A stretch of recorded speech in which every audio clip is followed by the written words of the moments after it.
اس دھماکے نے تو تقریباً آس پاس کے ٹھیک ٹھاک آبادی کو متاثر کیا ہے. عمارتوں کو چھتیں ٹوٹ گئیں, کھڑکیاں ٹوٹیں.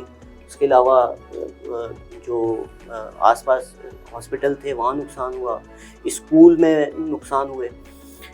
اس کے ساتھ جو جانی نقصان ہوا سب سے بڑا المیہ وہ ہے کہ تقریباً اب تک اس میں جس طرح آپ نے بتایا کہ 6 افراد اپنی جان گنوا چکے ہیں اور 30 سے زیادہ زخمی ابھی اسپتالوں میں ہیں. ان میں سے بھی بہت سارے ایسے ہیں کہ جن کی حالت نازک ہے. تو یہ یقینی تھا کہ جب یہ واقعہ ہوا تو اس کے بعد پھر ادارے متحرک ہوتے اور وہ اپنی انویسٹیگیشن شروع کرتے. تو پریڈی تھانہ ہے جس کی یہ حدود ہے. اس کے بعد اب تک مقدمہ درج ہو چکا ہے واقعے کا. کرائم سین پہ بھی CTD کے حکام بھی وہاں پہ آئے اور ایجنسیوں کی بھی آئے, انہوں نے بھی ساری چیزیں دیکھی. ایک مالک جو ہے حنیف, وہ تو اس واقعے میں خود بھی زخمی ہوا ہے اور وہ اس وقت ہاسپٹل میں ہے. تو وہ تو انڈر اریسٹ ہے, یوں سمجھیں کہ اس کی گرفتاری ہو چکی ہے.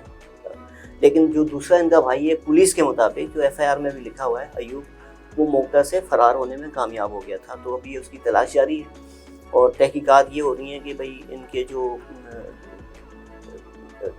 تھے ادارے یا افسران, انہوں نے کتنی چیکنگ رکھی, جن کا کام تھا کہ وقتاً فوقتاً وہ آتے دیکھتے. تو ابھی تک تو معاملات تحقیقات یہیں تک. اچھا عمران صاحب یہ بتائیے کہ یہ ایک جو یہ دھماکہ ہوا ہے یہ کہ رہائشی علاقہ ہے, تو یہ کاروبار رہائشی علاقے میں کیسے چلایا جا رہا ہے؟ اچھا یہ دیکھیں, یہی تو سب سے بڑا سوال ہے نا. اسی کے اوپر جس سے میں نے پہلے بات کی کہ 7 سے 8 ایسے ادارے ہیں, مختلف ایجنسیاں ہیں. اس میں ایکسپلوسیو ڈپارٹمنٹ ہے, اس میں DC ساؤتھ جو ہیں ان کا جو عملہ ہے یا وہ خود ہیں وہ, پھر علاقہ پولیس, پھر انٹیلیجنس برانچ, اس کے علاوہ اور ادارے, وزارت داخلہ ان کی ٹیمیں. یعنی یہ سب ان سب کی یہ ذمہ داری ہوتی ہے کہ ٹھیک ہے ان کو لائسنس بھی ملا ہوا ہے, ان کے پاس NOC بھی ہے, یہ منگوا بھی رہے ہیں, اس کے باوجود وہ چیک کریں. اچھا یہ پہلی دفعہ نہیں ہوا. مزے کی بات یہ ہے کہ ان کے اس گودام میں پہلے بھی دھماکے ہوتے رہے. انہوں نے اپنی ذمہ داری پوری نہیں کی ان تمام اداروں نے. ان کے جو افسران تھے انہوں نے اپنی بالکل ذمہ داری پوری نہیں کی کہ کیسے. اس رول تو یہ ہے کہ ایک تو رہائشی علاقہ نہ ہو, دوسرا یہ کہ کم سے کم اگر آپ نے ایکسپلوزیو رکھنا بھی ہے, یہ کاروبار آپ کم کرتے بھی ہیں, جیسے کہ ان کی کمپنی تھی سپر فائر ورکس کے نام سے, تو کم سے کم 4 کلومیٹر دور آپ گودام بنائیں آبادی سے. یہ تو بالکل بیچوں بیچ آبادی کے بنا ہوا تھا. اور جیسا کہ آپ کو پتہ ہے کہ MA جنرل روڈ کتنا سینسیٹیو ہے. صرف چند روز قبل یہاں چہلم کا بھی جلوس گزرا. اس کے بعد ہر سال یہاں پہ عاشورے کا جلوس 3 دن یہاں سے گزرتا رہتا ہے. تو اب آپ یہ سوچیں, یہ تو ایک حادثہ تھا نا. اب وہاں بارود پڑا ہوا تھا تو کسی وقت جب کل پھٹا ہے یا آج پھٹا ہے تو یہ حادثہ تو چند روز پہلے بھی ہو سکتا تھا. یہ پاسبلٹی, یہ امکان تو وہاں ہر وقت رہے گا. اب یہ سوچیں کہ یہ 30 افراد جو زخمی ہیں یا 6 ہلاکتیں ہیں, یہ اس دوران میں ہو کہ جب سڑک پوری بھری ہوئی ہوتی ہے, تو پھر کتنا جانی نقصان, مطلب آپ اندازہ لگائیں نا. تو اس کا ذمہ دار پھر کون ہوگا اس کا ذمہ دار؟ یہی ادارے ہوں گے جن کا کام تھا کہ وہ یہ چیک کرتے وقتاً فوقتاً اور ان کے اوپر جرمانے لگاتے, ان کے خلاف کارروائی کرتے, انہیں مجبور کرتے کہ یہ اپنے جو اسٹاک ہے یا گودام ہے اس کو کہیں اور شفٹ کریں آبادی سے دور. ہم یہ نہیں کہتے کہ بھائی وہ کاروبار نہ کریں, ٹھیک ہے, لیکن اس کے اندر جو غیر قانونی چیزیں ہو رہی ہیں ان کو تو دور کریں. اور یہ اداروں کا کام تھا, نہیں انہوں نے پورا کیا. اس میں تو اور بھی ہے انفارمیشن ہے بہرحال, لیکن یہ ہے کہ ہمیں تو یہ بھی اطلاعات ملی ہیں کہ ان کے اعلیٰ جو کچھ افسران ہیں, پھر سیاسی شخصیات ہیں, ان سے بھی ان کے بڑے اچھے تعلقات تھے. بہت ساری شادیوں میں جو سیاسی لوگ ہیں یا بیوروکریٹ ہیں, ان کی شادیوں میں یا سرکاری جو تقریبیں ہوتی ہیں وہاں پر یہ فری میں, مفت میں جو ہے نا یہ آتش بازی کا سامان وہاں بھجواتے رہتے تھے اور وہ وہاں استعمال ہوتے تھے. تو پھر اس طریقے سے فیور لی جاتی ہے. جب یہ فیور دیتے ہیں تو پھر ان کو بھی فیور ملتی ہے. پھر دوسرا سسٹم آپ کو پتہ ہے رشوت کا, وہ الگ چلتا رہتا ہے. تو یہ ساری چیزیں مل ملا کے یہ ساری جو مجرمانہ غفلت اور کوتاہیاں ہوئی ہیں، تو بہرحال اس کو شامل تفتیش تو کرنا پڑے گا. ان سے ان سارے لوگوں کے کانٹیکٹ لینے پڑیں گے جو ان سے رابطے میں تھے اور جو ان سے اپنا جنہوں نے معاملات طے کر کے رکھے ہوئے تھے اور وہاں پر انہوں نے انسانی زندگیوں کو داؤ پہ لگا رکھا تھا. پھر جو املاک کا نقصان ہوا وہ الگ ہوا.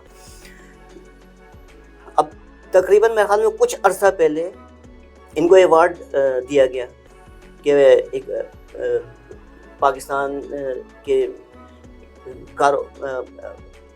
جو آپ کی ہے اکانومی کہ اس میں ان کا بڑا کردار ہے. یہ ایک بڑے بزنس مین ہیں. سعید غنی صاحب جو ہیں ہمارے، انہوں نے ان کو ایوارڈ دیا. اس کی تصویریں یہ لگا کے گھوم رہے ہیں. اچھا یہ بتائیں کہ ان کے کاروبار میں سامنے آنے والی غیر قانونی سرگرمیوں کو روکنے والے جو ذمہ دار ادارے ہیں اور جو افسران ہیں، کیا وہ بھی تحقیقات کی زد میں آئیں گے؟ دیکھیں نا، جس طریقے سے میں آپ سے پہلے کہا، اتنا سینسیٹیو معاملہ ہے، اس کو ایسے تو نہیں چھوڑا جا سکتا. اب میرے پاس جو انفارمیشن ہے وہ تو یہ بھی ہے کہ جس وقت یہ دھماکہ ہونے کے فوراً بعد اتنی ساری وہاں پہ ایجنسیز پہنچی، افسران پہنچے، کاؤنٹر ٹیررزم ونگ والے بھی پہنچے، SIU والے پہنچے، علاقہ پولیس پہنچی، وہاں پہ اور افسران تھے، پھر اور جو ایجنسیاں ہیں ہماری وہ بھی. اس کے باوجود یہ پتہ چل رہا ہے کہ وہاں پر جو اسٹاک بچ گیا تھا وہ بھی ان کا نقصان نہیں ہونے دیا گیا. ان کی اتنی اچھی سیٹنگ تھی کہ وہ اسٹاک بھی اٹھا کے وہ انہوں نے راتوں رات دوسری جگہ شفٹ کر لیا. اور یہ کوئی تحقیقات میں دیکھیں کہ صرف آپ کے پاس لائسنس ہے، NOC ہے، سب کچھ آپ کے پاس موجود ہے، لیکن آپ شہری علاقے میں نہیں رکھ سکتے، یہ اللیگل ہے. دوسرا آپ ایک وقت میں 40 کلو مواد رکھ سکتے ہیں، اس سے زیادہ نہیں رکھ سکتے. یہاں پر تو منوں ٹنوں کے حساب سے رکھا ہوا تھا. یہ دوسری اللیگل ان کی.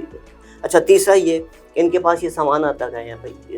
اب تحقیقات تو یہ بھی ہونی چاہیے کہ یہ ڈکلیئر کر کے لاتے تھے، کیونکہ مجھے جو اطلاعات ملی ہیں بہت سارا اسٹاک یہ NOC اگر انہیں ملتی تھی 1 ٹن کی، تو جو کاروبار اس طرح کا کرتے ہیں وہ دوسرے سامان میں کنٹینر میں ڈال کے 10 ٹن 12 ٹن بھی لے آتے ہیں.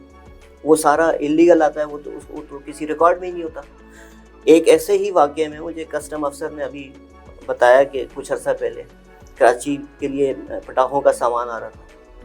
اس میں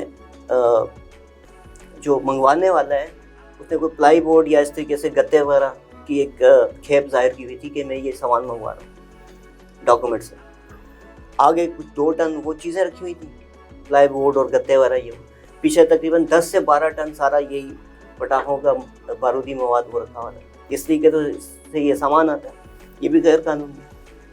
تو یہ سارے اب جس طریقے سے میں نے کہا کہ سینسیٹیو ایریا بھی ہے، تو 1-2 ایجنسیز ایسی ہیں کہ جن کے لوگوں سے میری بات ہوئی ہے، لا انفورسمنٹ، تو وہ کہہ رہے ہیں ہم ان ساری چیزوں کو دیکھیں گے.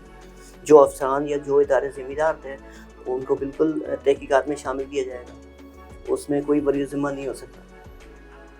جی بہت بہت شکریہ عمران خان، آپ نے قیمتی وقت ہمیں دیا. جی ناظرین، یہ تھا ہمارا آج کا پروگرام آپ کو کیسا لگا فیڈ بیک سے ضرور ہمیں آگاہ کیجیے گا، اور ہمارے چینل کو سبسکرائب کیجیے تاکہ آپ کو پتہ چلتا رہے کہ پاکستان میں آخر چل کیا رہا ہے.